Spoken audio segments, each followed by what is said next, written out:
The Word of God is alive and powerful, sharper than any two-edged sword, piercing even to the dividing asunder of the soul and spirit, and of the joints and the marrow, and is a critic of thoughts and intents of the heart.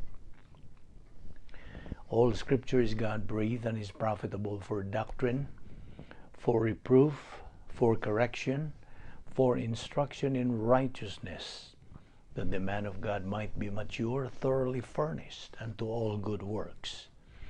Study to show thyself approved unto God, a workman that needeth not to be ashamed, rightly dividing the word of truth.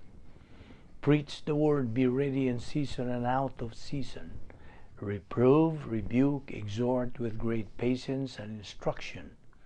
For the time will come when they will not endure sound doctrine, but wanting to have their ears tickled, they will accumulate for themselves teachers in accordance to their own desires, and will turn away their ears from the truth, and will turn aside to myths.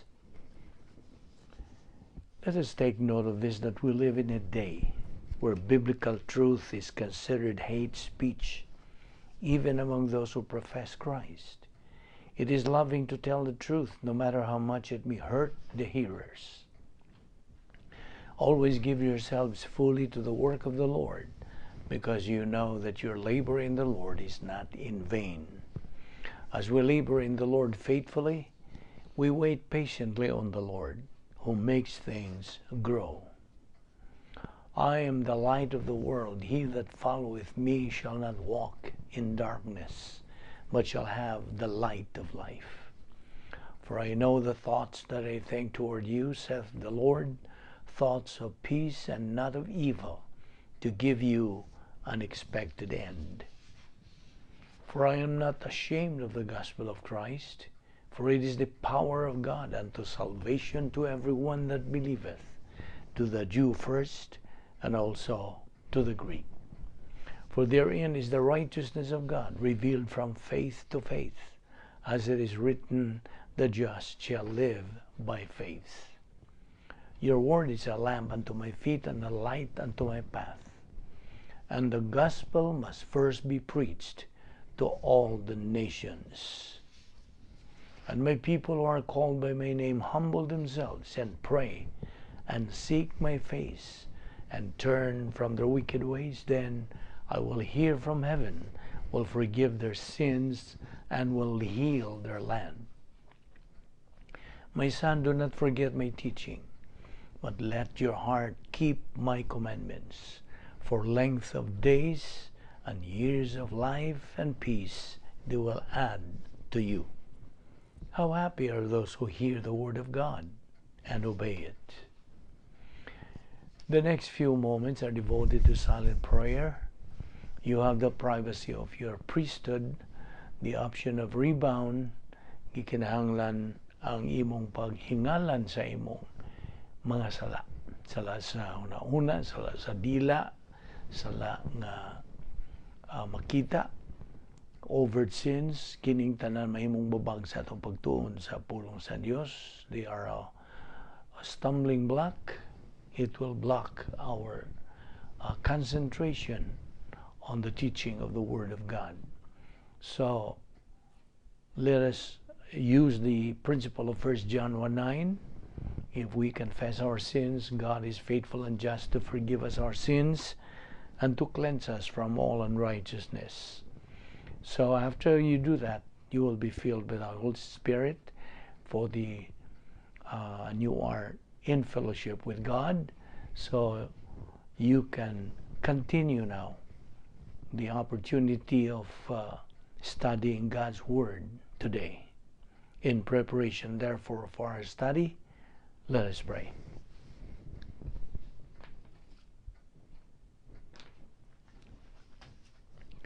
Let us pray. Heavenly Father, we are here once again because we love the Word, because we are members of the royal family of God through our faith in your Son, the Lord Jesus Christ, because from eternity past, our life has had meaning and purpose and definition. because we are commanded to take in the Word daily, just as we assimilate physical food daily. And we recognize that this is our briefing. This is our means of growth. This is the means of glorifying the Lord Jesus Christ. We are left here in this world for this purpose, and therefore we ask that through the ministry of God, the Holy Spirit, you enlighten us so that His purpose might be fulfilled today. We now pray that you give us the concentration and focus to the things you are going to teach us today. All this we ask in Jesus' name. Amen. Well, maayong adlaw kaninyong tanan. We are here today once again sa atong Bible study through the YouTube ubos sa Vic Balbido Evangelistic Ministry. Og unas tanan, magpasalamat kita sa Dios sa iyang paglugway sa atong kinabuhi, pagpadayon sa atong mga gibuhaton tulumanon, og aniya kita sa may panglawas karon adlaw. I hope you are. We are alert with a clear mind. Sanag nga atong pangisip, gipabuhi pa kita, nagaginawa pa kita, gumikan lamang kini sa kaluoy, gugma, kortesiya o grasya sa Dios. We don't deserve it, we don't earn it, nor work for it. Kay kini grasya man. O karon ato ipadayon ang atong pagtuon bahin sa the Doctrine of Apostasy. Now, unas tanan ato manggi hisgutan bahin niini as part of our study, bahin sa pagsakgaw sa simbahan, the rapture of the church. Again, wa ta mahibaw kanus ang mahitabo kining mao nga event, the rapture of the church, or the other name is the resurrection of the church. Now, inoon wa man ta kaybaw kanusa. All the believers or all the believer has to do maura ang pangandam siyang kaugalingon. Una pag kini moabot. And by the way, for a believer to get ready alang sa eternal state, mao kadtong atong gisgutan kagahapon, ug kini magasugod pinagig positibong kabubuton, positive volition ngadto sa pulong sa Dios. Tungod ka ang positive volition toward the Word of God, that desire to gain the knowledge of the Word of God, and thereby pagtuman sa kabubuton sa Dios alang sa kinabuhi sa magtotoo. Maangkon lamang sa magtotoo ang kaalam diha sa pulong sa Dios sa diha nga magabaton kini siya positibong kabubuton ngadto sa pagtuon, pagkat-on sa Word of God. Ug sa pagkat-on sa magtotoo sa pulong sa Dios, iyang isagol kanang nakatuonan niyang doktrina uban sa iyang pagtuo niya. That's blending that knowledge together with faith. Ana siya sa kahigayunan sa pagkatinuod sa mga panalangin gikan siyang mga sa iyang nagian nga potentiality. Now it has become a reality of blessing dito sa pikas niini. Sanglit kanang iyang pagsagol sa doktrina o sa pagtuo, blending, kana musangpot ngadto sa kahimtang sa pagkatinuod na sa doktrina o doctrinal reality. Ingon man, divine viewpoint mental attitude. Nga sa dihang ang magtutuo makabatuna o divine viewpoint mental attitude nan makaangko na siya sa espirituhanong gahom, spiritual power in life. Mao kini ang source, mao kini ang tinubdan sa spiritual power, sa spiritual discernment, espirituhanong pagkaalinggat, ingon man sa espirituhanong gugma, spiritual love. Now, ug kini mo resulta. Ang resulta nini mo resulta kini ngadto giingon sa in English og doctrinal orientation, doctrinal objectivity, doctrinal confidence, pagsalig, doctrinal nga kaligon, doctrinal courage, pagkahiluna siyang tumong, goal orientation, grace orientation, pagpahilunan niya sa grasya, sulod nung katahom, inner beauty, ug uban pang manindot nga mga resulta niini.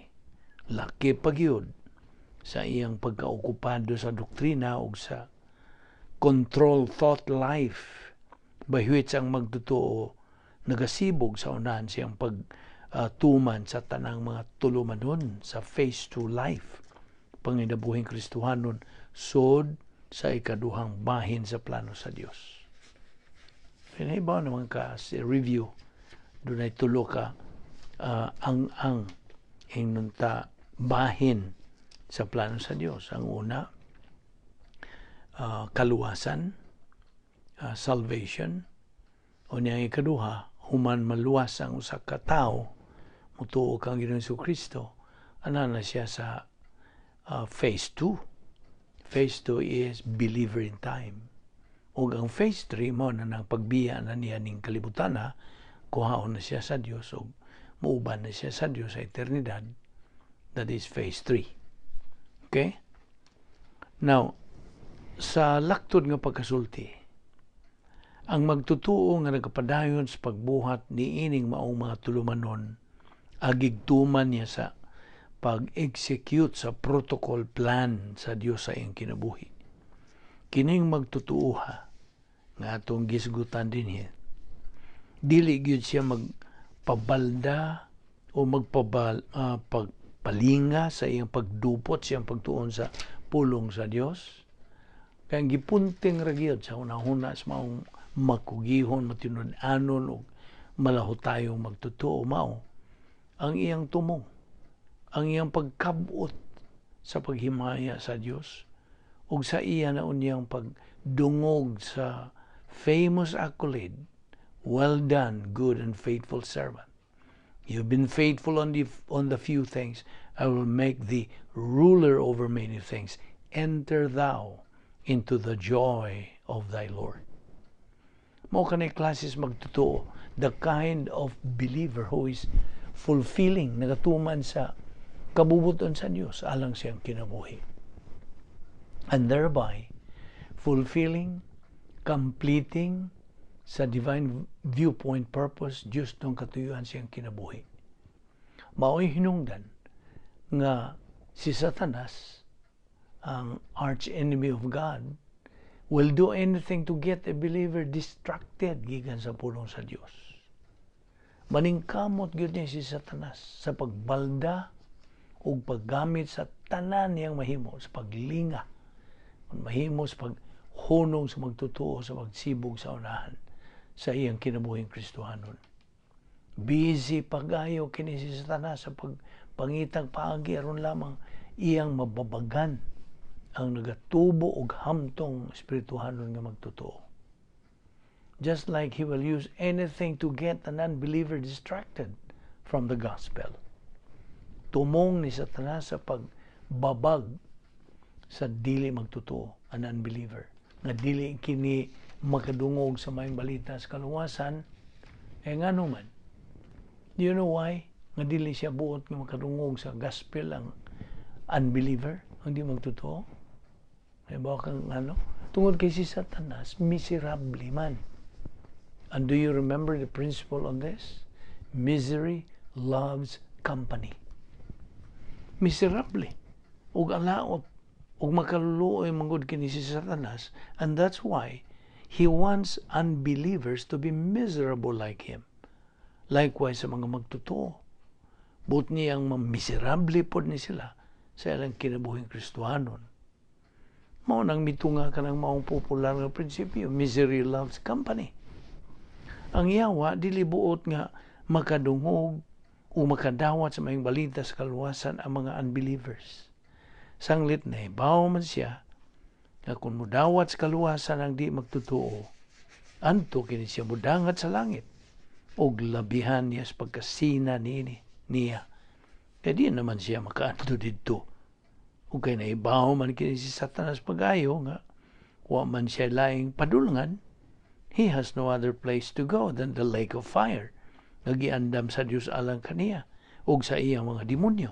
Suma pa ka na sa gisulti diya sa Mateo 25:41. Itambog man kini siya diha. Human gyud sa millennium.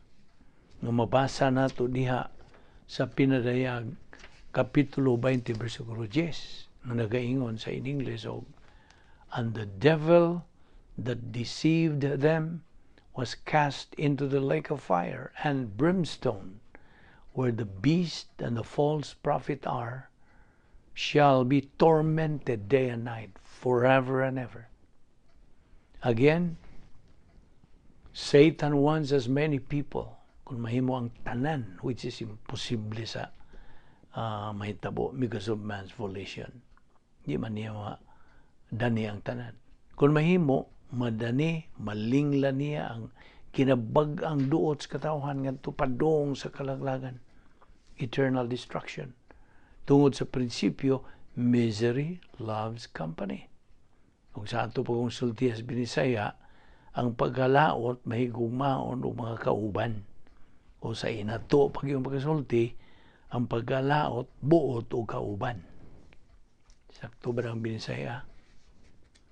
Akong subliyon sa pag-ingon, na kini si Satanas is so jealous, labihan niya sa pagkasina of every believer. Sanglit mo, adto man kini siya, the believer I mean, mo adto man kining maong magtutuo dito sa langit, din didto, wa na'y kaguol, wa na'y pag-antos, wa na'y luha, wa na'y kamatayon. The old things are passed away. Whereas what Psalm 16:11 says, in God's right hand there is the fullness of happiness and pleasure forevermore. Kay samtang kita mga magtutuo, nagapahimulo sa pagtagamtam sa great time dito sa langit with God, naibaw kag unsay himuon o mahitabo ni Satanas o sa iyang mga demonyo, burning in the lake of fire. Kini si Satanas is so intensely jealous of believers. Kini hitabua is something else. While dili siya makatangtang o take their salvation away from them, kung na may nagasabot bahin sa eternal security apart from the Godhead, it is Satan. Anaalay duha ka butang ang mabuhat ni Satanas. He only has two things that he can do to a believer. Ang una is to screw up his life in phase 2. Pagguba o pagdaot sa kinabuhi sa Kristohanon by getting him distracted from the Word of God in his life. O kana makapugong sa reward factor dito sa phase 3. Kung balikon ta, misery loves company. O busa, si Satanas ginganlan og avowed enemy of God o sa kaliwatan sa tao. Iyang tumong ang pagguba sa kinabuhi di bisag kinsang tao, most especially sa kinabuhi sa mga magtutuo, pinagi sa pagdistract o pagbalda sa magtutuo nga dili makatuon sa pulong sa Dios. He doesn't care what o unsay iyang gamiton sa pagbalda sa magtutuo. He will use anything. He will do anything nga gitugot sa Dios nga iyang mabuhat. Look at the way ugiunsa niya sa pag-atake si Job. Numdum ka? Sa usa lang kahapon niya na, in one afternoon, iyang giguba ang tanan ni Job nga katigayunan. He destroyed all of Job's wealth. And iya pag yung pamatay ang napo ka mga anak nini. Og in a few days later, giatagan pag yun ni Job og kabahong skin ulcers. Gikas uni ini ngadto siyang lapalapa.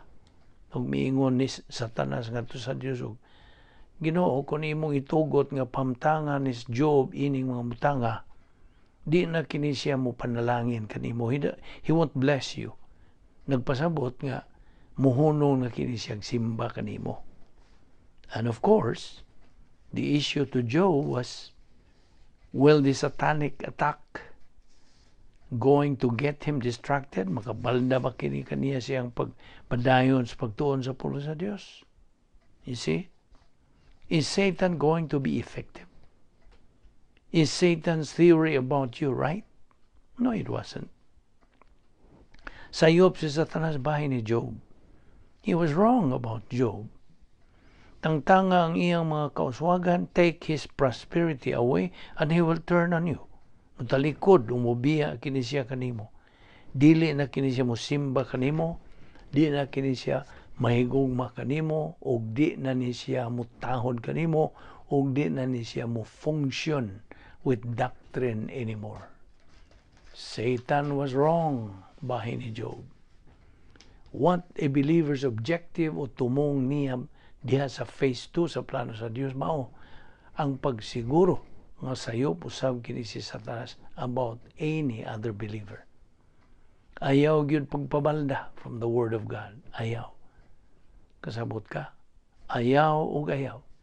Timan ka na pag-ayo igsuong magtotoo. Kaysa higayon nga magpabalda ka sa imong pagdupot sa pagtuon sa pulo sa Dios, nan mo nagingog imong tinuyuan nga nagpabalda, nagpalingla kas panuhay o sa yawa kansang tumong diha kanimo mao ang paggusbat, pagpusgay to devastate o paggunob kanimo sa imong pagalagad sa Dios pinagi sa imong pagtuon sa pulo sa Dios. Kaya bigod nimo ang tuyo ug tumong ni Satanas kanatong mga magtotoo mao ang paglingla, paglansis to deceive us. Nga sa higayon nga ato siyang tugutan sa pagpenetrate sa atong Kristohanong kinabuhi, mao na giingon sa popular nga prinsipyos doktrina, o you are a product of your decision. Di ba? Mao na. Diha sa ikaduhang Tesalonica Kapitulo 2, gisgutan diha ang pulong apate, deception, paglingla, lying to the human race. So, the gathering together unto him, kini naghisgot, it is a reference to the rapture of the church. And ang matag magtutuoy the church age is going up by physical death or the rapture, whichever occurs first. And there's two ways for a believer to die. Ug wa ko magpasabot og on the ground or on the air or on the water, ang akong ipasabot, having executed, having fulfilled the will of God for his life, or napakyas bas pagtuman yan. So, it says dias versikulo 2 that you should not be shaken in mind or be troubled either by spirit. Ang ipasabot pinagi sa doktrina, o by word or by letter, ingon nga gikan kanamo.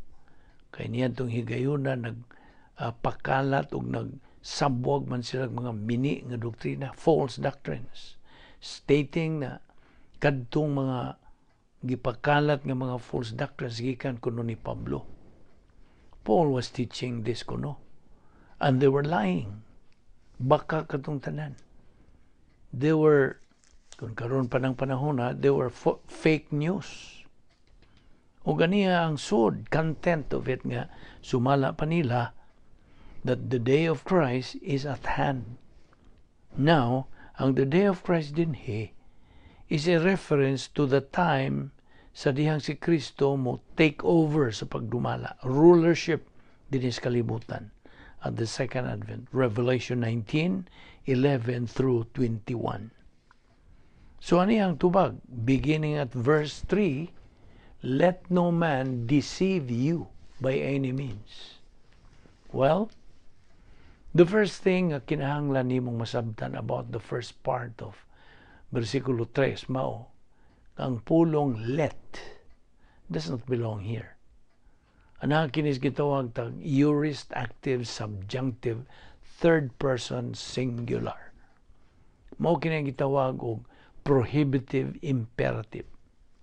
Sa gayon, ang sinultihang Greek language mo gamit og pagdili kon prohibition, dili kini siya mugamit sa gingon og aorist imperative. Mugamit kini sila present imperative. This happens to be anaa sa aorist active subjunctive, third person singular, gikan sa verb nga ex apatao. Ex apatao. This is a beautiful word. Kini nagpasabot to deceive, ex, out from, in this case, out from the truth. To lead somebody away from the truth of the Word of God. Mao na giingon og distraction. Pagbalda. Now, it says, no one, mahimo siyang mababae o malaki, young or old. The gender doesn't make any difference. Ang edad doesn't make any difference. No one deceives you, misleads you by any means for. And then, the next nga 5 ka mga pulong gisulat nga italics nga gidugang sa mga translator sa in English aron sa pagtabang sa pagsabot sa mga English reader. Apan kini nag-ingon og because if a falling away may first come ug ang man of sin may be revealed, ang anak sa perdition, the son of perdition. Dili mo dangat ka ng adlaw. Anata dinhi si an almost a totally elliptical nga apodesis dinhi. Just the prothesis is set forth, maingon ta. Mo'y hinungdan nga ang mga pulong sa italics gidugang dinhi aron sa pagpaklaro sa apodesis nining mao nga conditional clause. Apan ang pulong accept dinhi, it begins as third class condition. Ug doon na tayo duha ka mga verbs dinhi, ang conditional particle, ian, og ang negative nga maingon tang naga-negate sa verb dinhi, mao ang may nga gigamit uban sa subjunctive mood. Adunay duha ka verbs dinhi. Ang una, the first one, is the aorist active subjunctive, third person singular, gikan sa verb nga erkumai.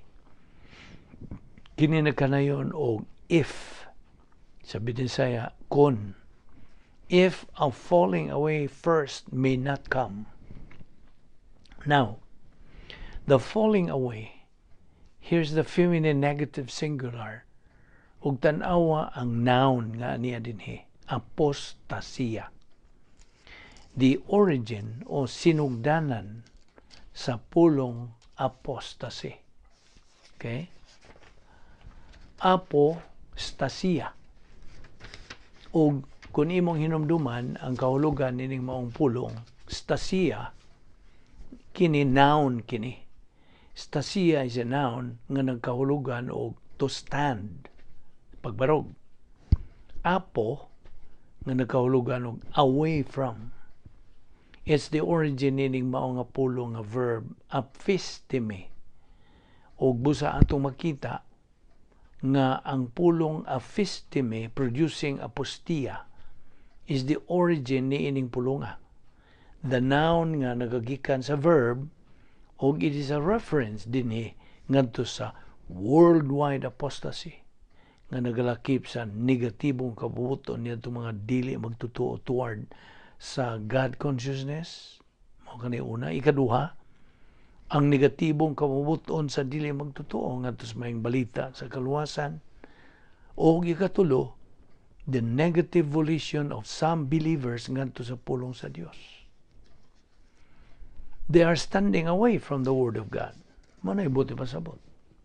Though, ang context dinhi sa 2 Thessalonians chapter 2 nagatagad o it's dealing primarily with the apostasy sa mga dili magtutuo. Ang ilang negatibong pagtagad, their negative response, ang ilang kagahi o katiga sila mga kasing-kasing ngadto sa pagkaamgo nga naay Dios, God consciousness. Ug busa ang ilang pagkanegatibo ngadto sa maayong balita sa kaluwasan. So, kini nagpasabot og a standing away from or apostasy. And it's not a reference sa pagsakaw sa simbahan. It's a reference to worldwide apostasy toward God consciousness and toward the gospel. Now, kini mga butanga o hitabua will precede, muuna, sa dili pa mubalik si Ginoong Jesucristo din sa kalibutan. If a falling away, a standing away may come first, muuna sa pagkitabo, o compounding this prothesis, the man of sin may be revealed. Ang tao sa sala mahimo nga ikapadayag. Aorist, passive, subjunctive, third person singular. Ani ang ikaduhang verb dinhi. Well, ang unang verb mao ang erkumai. The apostasy may come. Erkumai. Apostasia mao ang subject sa maong verb. Ania ang ikaduhang verb, apokalupto. Now, ang noun, pangalan, nga that is derived from apokalupto is apokalupsis o ang pulong apocalypse nga gi-anglicized ang title sa libros pinadayag, the Book of Revelation. The revelation of Jesus Christ, Revelation 1:1, that is apokalupsis nga nagagikan, it's derived gikan niining verb nga apokalupto. Ang kalupto mismo nagkahulugan o to conceal something. Sa Bisaya, pagtago o pagtabon o usa ka butang. Apo means away from. Ang pagpahilayo gikan sa. So it means, ang opposite, it means not to conceal, kundi ang pagkuha sa tabon, to uncover, to unconceal, or to reveal ang pagpadayag. Ang giingon nga man of sin, this is a reference to the Antichrist. The man of sin may be unveiled or be real. Sabi ni siya, ipadayag ang iyang pagkatinuod nga siya. Anaa ka na sa aorist tense in a point of time. Ipadayag na kini siya is going to be revealed human gyud sa pagsakgaw sa simbahan after the rapture. Atong makita ang nagasunod-sunod nga mga panghitabo, the sequence of events nga may kalabutan niini karong taon. Now, kini nga itong giingon og son of perdition o son of destruction. Mao kini ang mga pangalan, the title of the Antichrist is a reference to the Antichrist. Ug atong mamatikdan nga duha ka ngalan ang gidahan niini niya, the man of sin o the son of perdition. Ang perdition nakahulugan destruction, ang pagguba.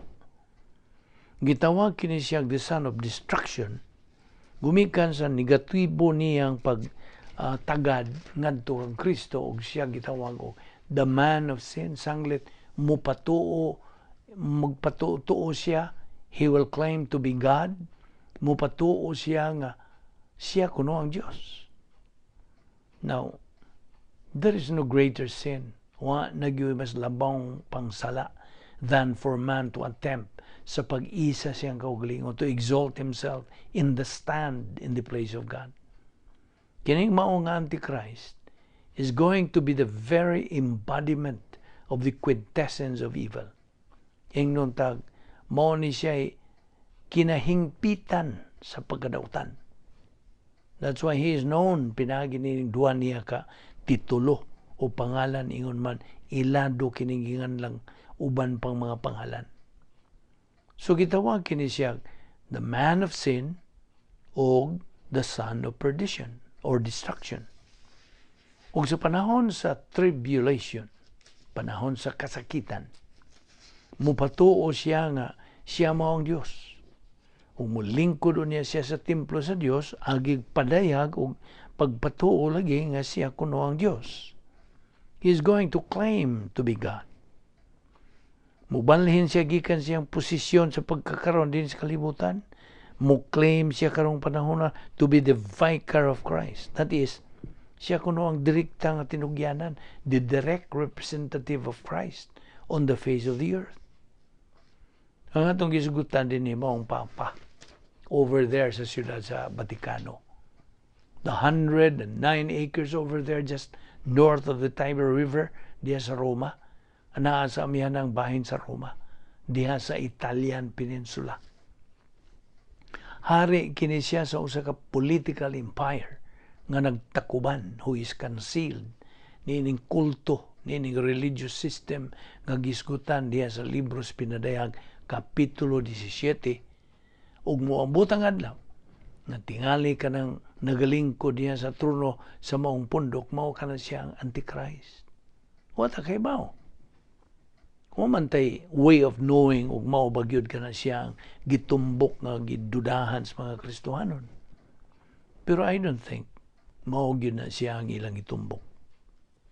Now, si Pablo nagkanayon diha sa bersikulo 5. Wa ba mo makahinumdom nga samtang nakiguban pa ako kaninyo, ako kining gi-explain ninyo, ako mong gitudluan bahin ni mga butanga?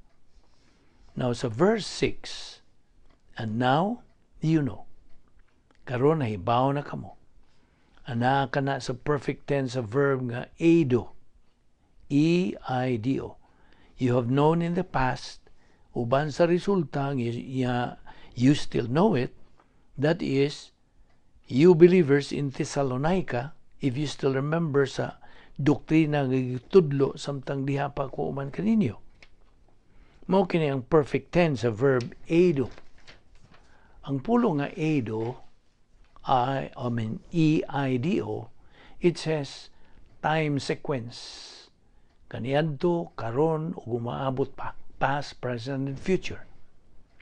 You have known in the past, nahibaw kamo sa kaniadto, and a point of time, kamo nakakat-on niya na, namely, while I was there, samtang diha pa ako mong gitudluan og doktrina, matod pa ni Pablo.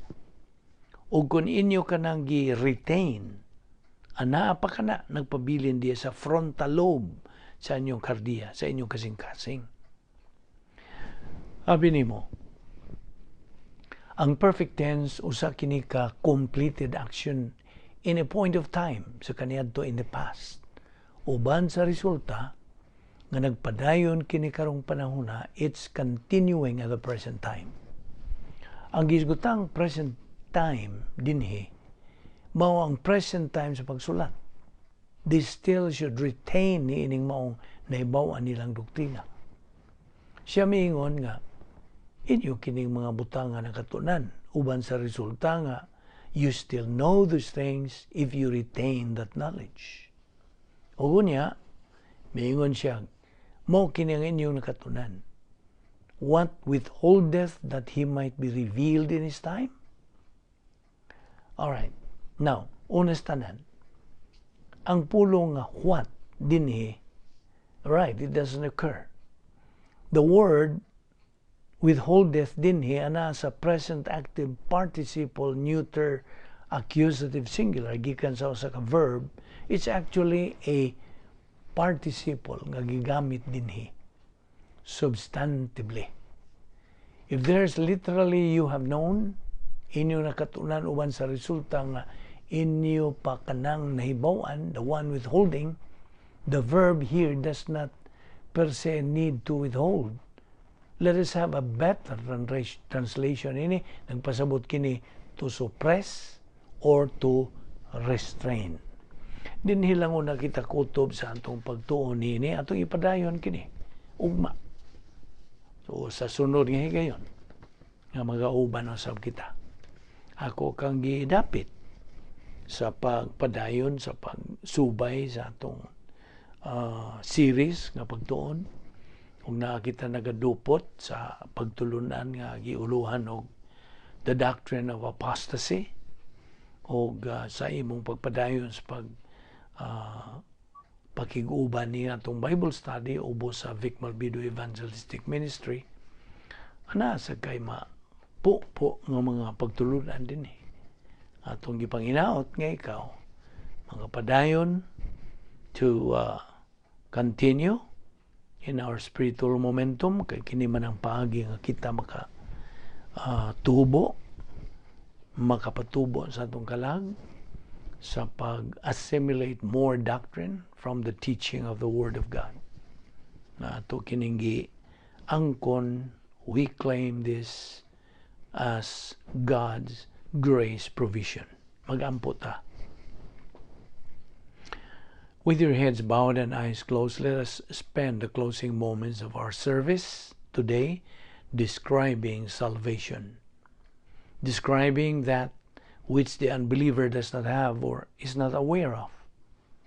Panahon na karon, kung ikaw dili pa magtutuo nining adlaw, nga ikaw be aware of what Jesus Christ offers to you.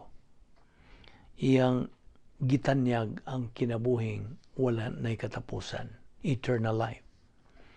Ang pulong sa Diyos nag-iingon, God so loved the world that He gave His only uniquely born Son, that whosoever believe in Him shall not perish but have eternal life. Busa, nining higayuna, gidapit ka to consider these things. I pray that you give this great consideration because it is your life. And you must know that you are headed for what you are headed for. Eternal condemnation or eternal life. The choice is all yours. Magampo ta. And now, Father, we thank you for the clarity of who we are and what we must be, what you require of us, and we pray that as we continue in our temporary life here on earth, we will keep in mind what our priorities are, never forsaking or leaving them, and never becoming anything less than salt that is a savor. We ask all this in the precious name of Christ. Amen.